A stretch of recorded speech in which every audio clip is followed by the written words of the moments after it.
Welcome, ladies and gentlemen. You're going to love this video if you work within the adult industry or you're getting into AIOFM, whether as a model or as an agency. This video is going to be one of the most in-depth you'll ever watch.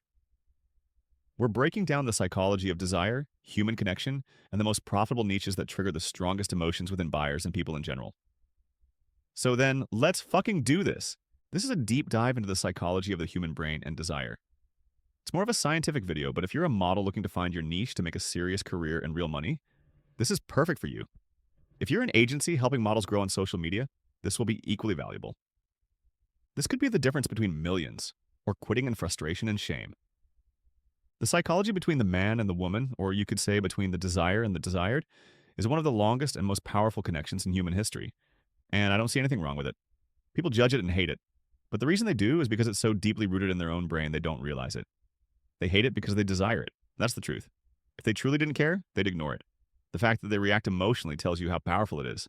So when you go deep into this psychology, you realize there's nothing wrong with it. I'm here to help you make the most of it. We've been doing this for years. We've helped models go from making $10,000 to $20,000 a month to completely exploding after finding a new brand or niche direction, basically becoming famous. That's why I'm making this video today. Check our Telegram group for results and testimonials. Everything we've done in the last 3 years is there. The point of this video is to show how you can weaponize this psychology for your gain. Now, just quickly, here's one of our niche PDF collections. Over the years, we've gathered and categorized every niche we could find, complete with example IG accounts, links, and performance tracking. People change accounts, but we keep it updated. There are hundreds of niches here. And this is where the money's made. The money is made in the niche. We've got naughty niches, weird niches, common ones, and a bunch of others tied to our AIOFM system.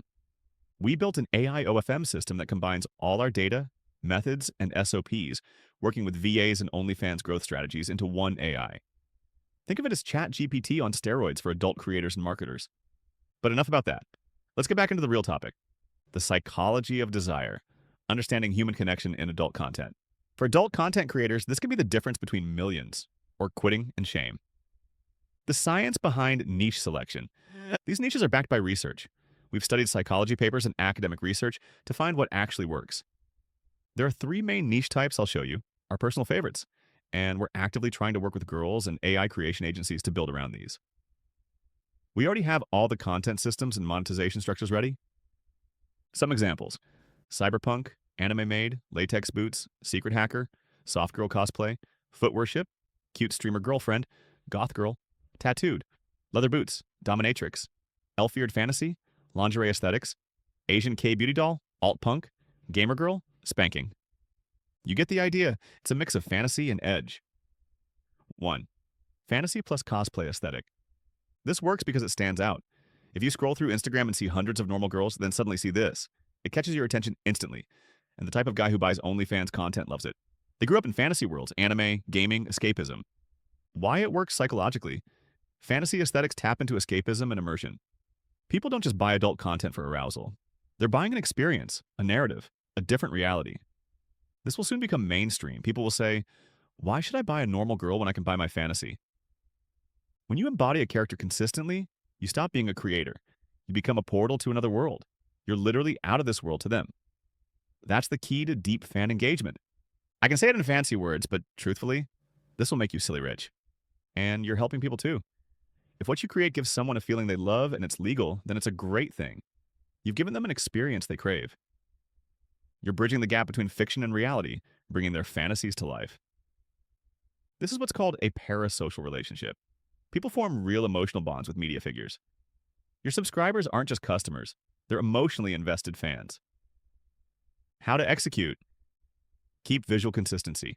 A character look, wig, color scheme, outfit, props, and background. Build a persona. Name, backstory, personality traits. Reference these in conversations to deepen immersion. Create a story arc. Week 1, introduce the character. Week 2, build connection. Week 3, escalate tension. Going storyline keeps them hooked, boosting subscribers and retention. Research anime and gaming communities on Reddit and Discord to see what aesthetics are trending but underserved. If you're a creator, work with us. We can handle it all. If you're an agency, we can build it for your models. Write a short backstory for your persona so you can feel the role. Test different costumes and track which ones perform best. Study example. Michaela Linnell's 2024 study found that digital sex workers create intimacy through four main factors: mutual action, affect, knowledge, and norms. Fantasy personas excel at all four by creating emotional tone, encouraging interaction, and building shared knowledge of the character.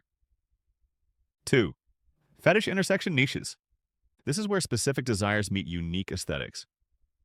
Example: a K-beauty doll aesthetic mixed with a pantyhose kink and office assistant roleplay, or an alt-punk style mixed with spanking and dom dynamics as a rebellious babysitter.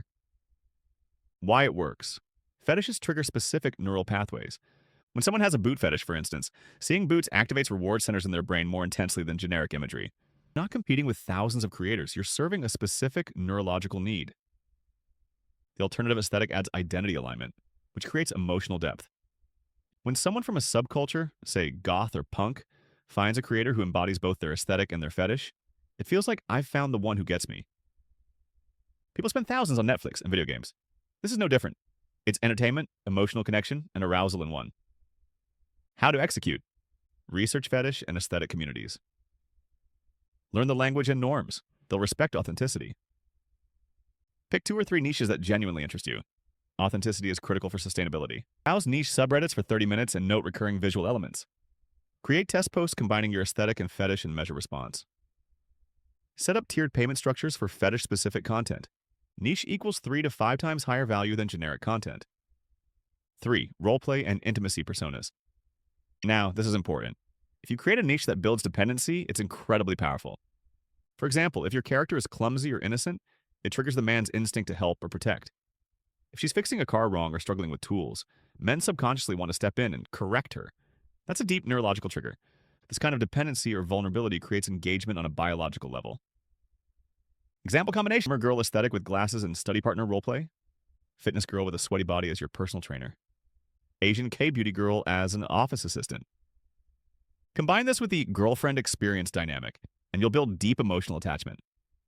This connects to emotional labor theory. Researcher Arlie Hochschild found that people pay for emotional experiences, not just transactions. When you act as a caring girlfriend, flirty roommate, or dominant trainer, you provide emotional fulfillment that free content cannot replicate.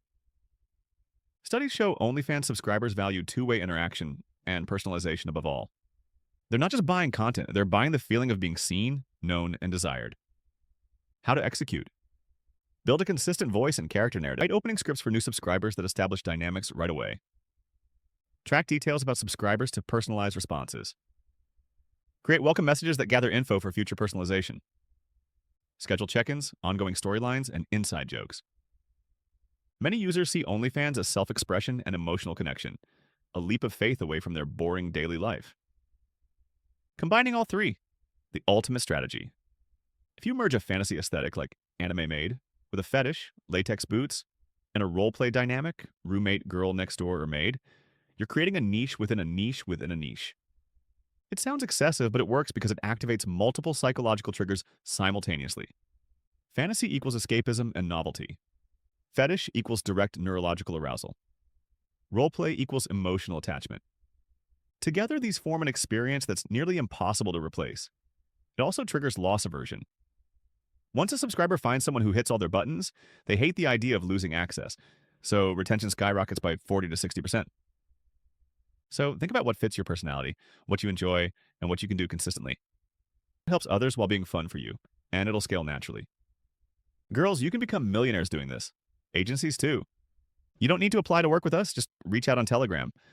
I help a lot of people directly with free guides and SOPs for building teams and niches. If you're a model or an agency, reach out. I'll be happy to have a conversation. Have a great day.